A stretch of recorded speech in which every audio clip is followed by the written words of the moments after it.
Okay, so for those of you who are watching this from home, you'll want to click on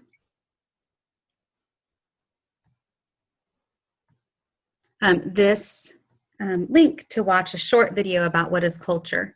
A couple other definitions of culture is it's that complex whole which includes knowledge, belief, art, morals, law, custom, and any other capabilities and habits acquired by man as a, or woman, as a member of society. And that's by E.B. Taylor. And another is, it's the acquired knowledge that people use to interpret experience and to generate social behavior. Some simple ways to think of culture is it's everything you believe and do that enables you to identify with people who are like you or distinguished from people who are different. So we think about, we're in Kansas, right? We're Kansans. What does that mean? And that's where we have those funny little things, you might be from Kansas if, right? And even you might be a redneck if, there's folks, that is their culture. That's what they are connected to. So you might be from Kansas if you know the meaning of rock, chalk, jayhawk, right?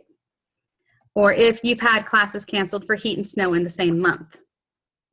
You might be from Kansas if going on a vacation means going to Hutch to see the fair, Abilene to Ike's house, or to Boot Hill to see Miss Kitty. You might be from Kansas if you prefer the Little Apple over the Big Apple as a place to live. And you might be from Kansas if there's a tornado warning and the whole town is outside looking for it. So, these are things we identify with being from Kansas. And there's like a sense of pride there. So that is one simple way. Another is knowing the rules for acceptable behavior and to provide consistency and predictability in everyday actions. There are things we do every day we don't even realize are part of our culture. And this is an example. It says, standing in line, an Englishman, even if he is alone, forms an orderly of one. That the culture in England is that you are very proper and you always follow those rules. So those are some simpler ways to think about culture. And there's many influences on culture. Where you're born. So where was everyone born? Was everyone born in Kansas here? Yes. No, Belinda, where were you born? I was born in Iowa. In Iowa. And have you lived in Kansas very long?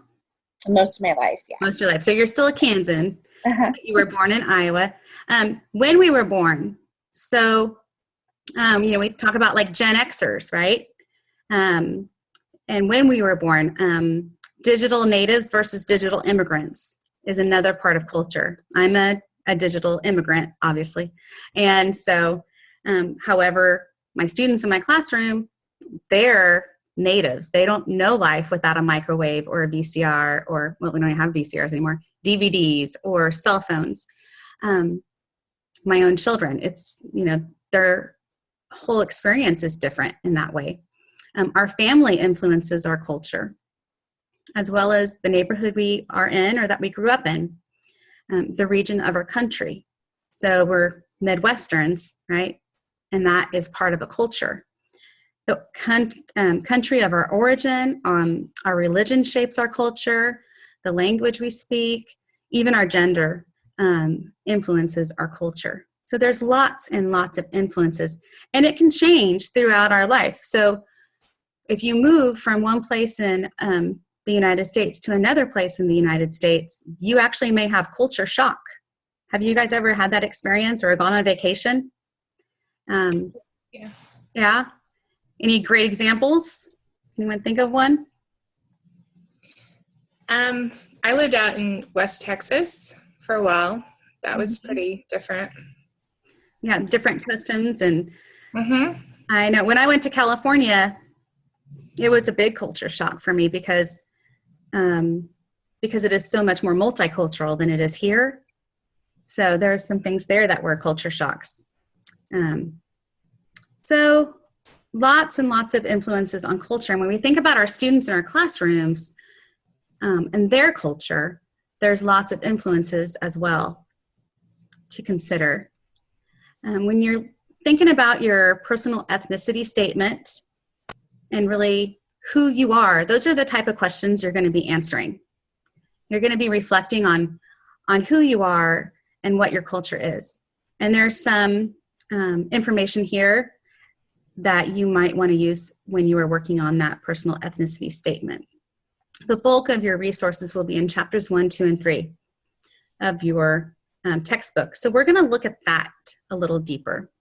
There's also articles in the session 1 folder. So on page 15 of your book, if you have your book, feel free to open it up.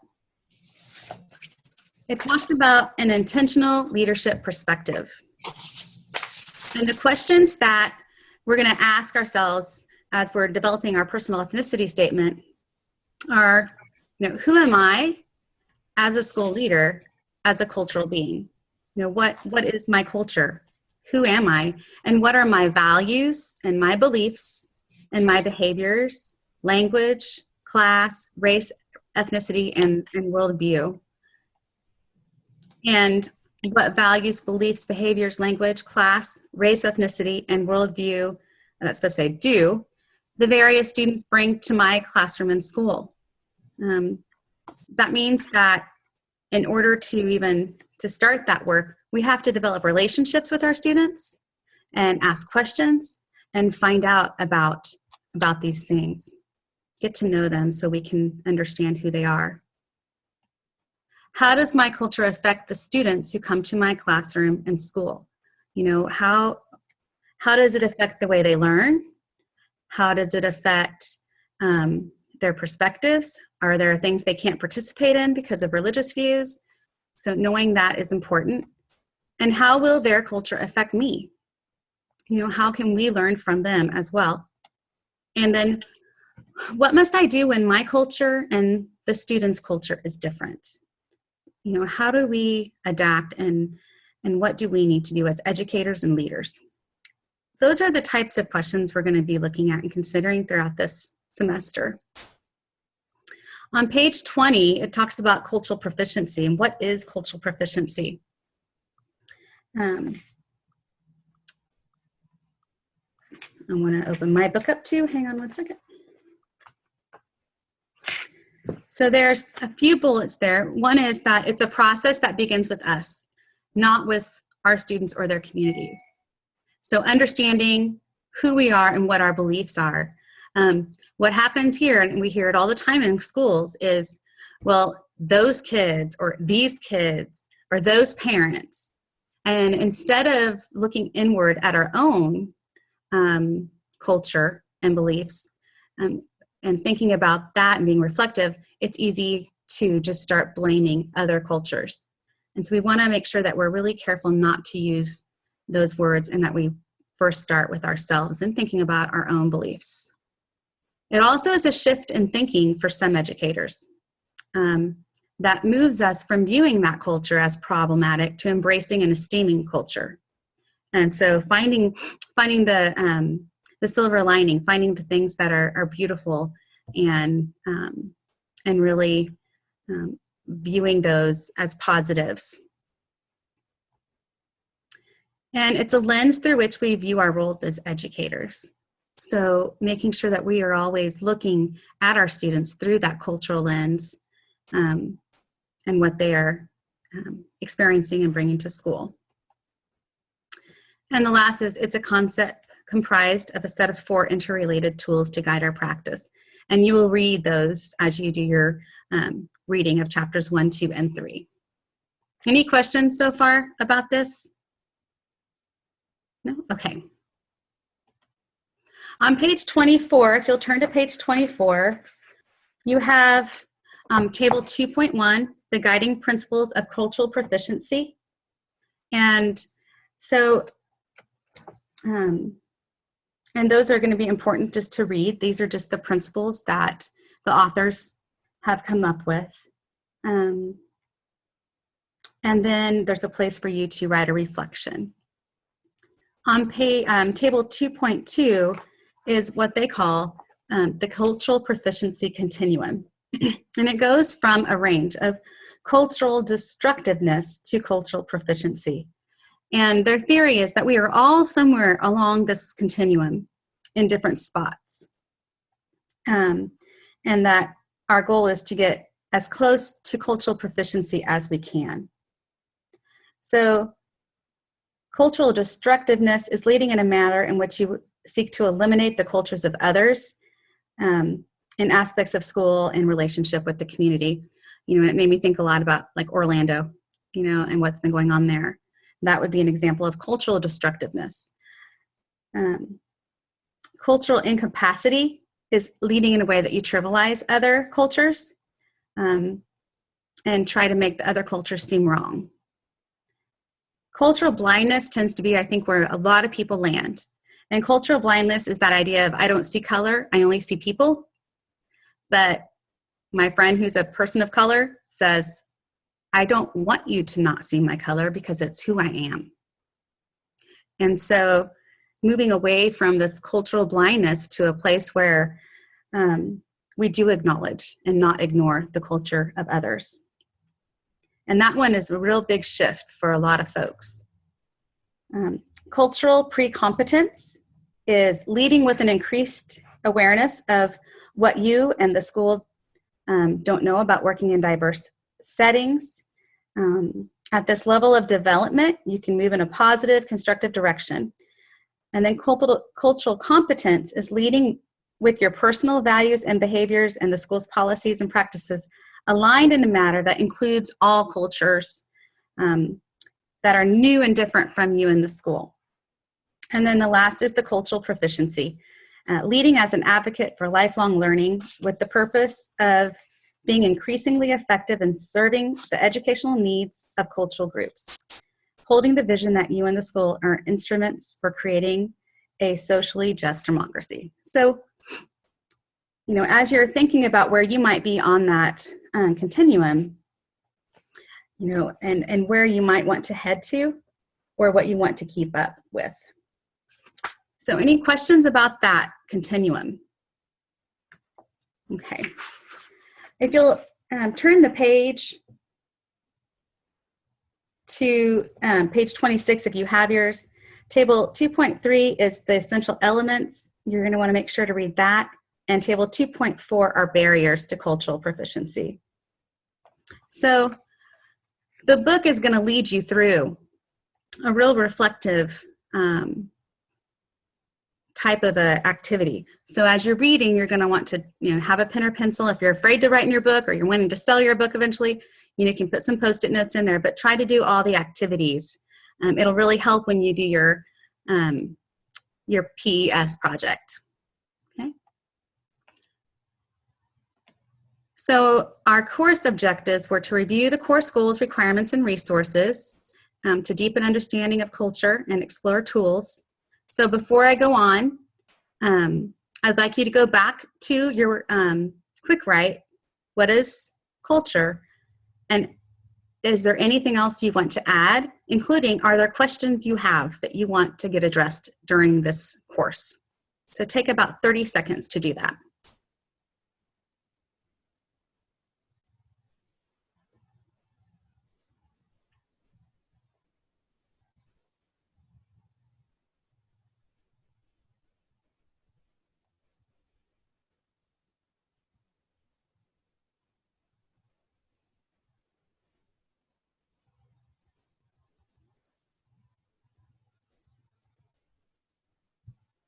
So as you think of your schools and your classrooms, you know, you might want to think about what are the demographics of my building and of my students.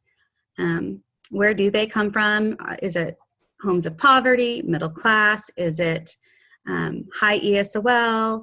And those sorts of things as you're thinking about all of these questions. So beginning the inside of an inside-out journey towards cultural proficiency is what we're going to do.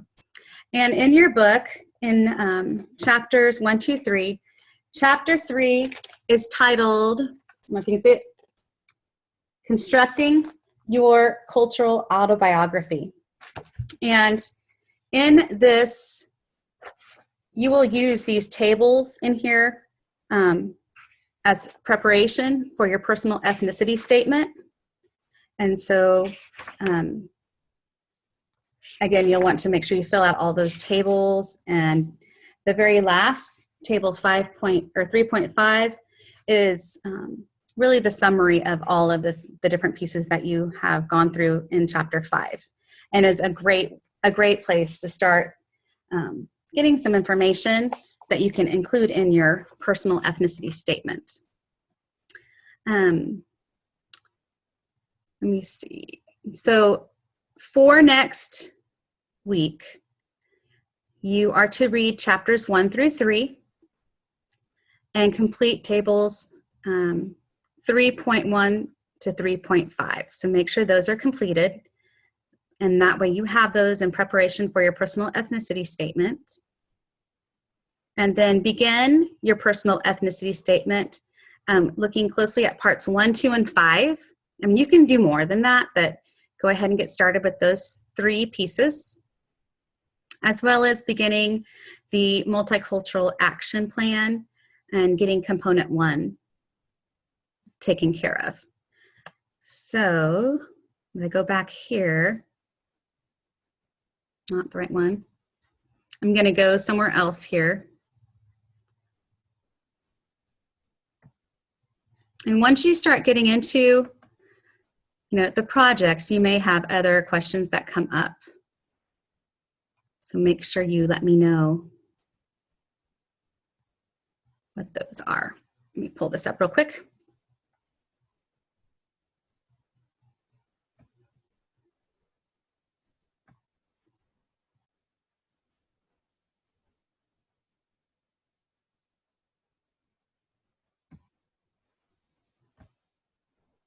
Okay. Can you guys see the Moodle now? Okay. So for next week, for those of you watching, if you haven't done your introductions, go ahead and feel free to do an introduction for us. Here is where you find assignments and materials. I will put the PowerPoint from today here. Your personal ethnicity statement instructions and rubric is here, as well as component 1 instructions, and then some research resources. For those of you watching from home, this is where you will do your alternative participation session. Will be right here. For those who have not used Moodle, I don't see anything in Unit 1 or 2, but in Unit 3, here is where you will put your assignments. This is where you'll hand them in. And this is supposed to be like a handing in an assignment. So that is those pieces. The last thing I want to make sure you all know is that the last drop date for this course is June 17th, excuse me. And so if for some reason you feel like this is not going to be working with your summer schedule, be sure to let me know before June 17th so that we can make those adjustments. So, any questions about this course? You'll find that our meetings will probably be pretty short until we get into some more of the presentations. And we'll try to spread those out over time. And I can't think of anything else that I need to let you know. Can you guys think of anything that I didn't mention that you might anticipate someone else would have a question about? Kim says no. Belinda? I do have a quick question. When I go to California this summer, we're going to a Hawaiian festival. Yeah. My husband is Hawaiian. Is that okay if I wait till then to do some of that? It's like the 3rd week of July. Absolutely. Okay. Yeah, and that's why I wanted you guys to know about it now, so that you could look at what's going on this summer, opportunities or things that are coming up, and and then just do it at that time. Okay, it'll be a whole new experience for me. That's exciting. I think that sounds really fun. I can't wait to see the pictures. Yeah, and there's different festivals and things like that might pop up. So that's why it's important for you guys to know about it now in case there's something next week that you want to go do. Okay. Yeah. Perfect. Thank you. Yep. Anything else? Kirby, do you have anything? No, I think I'm good. Thank you. Okay. So as you guys get started on your work, again, feel free to call me or text me.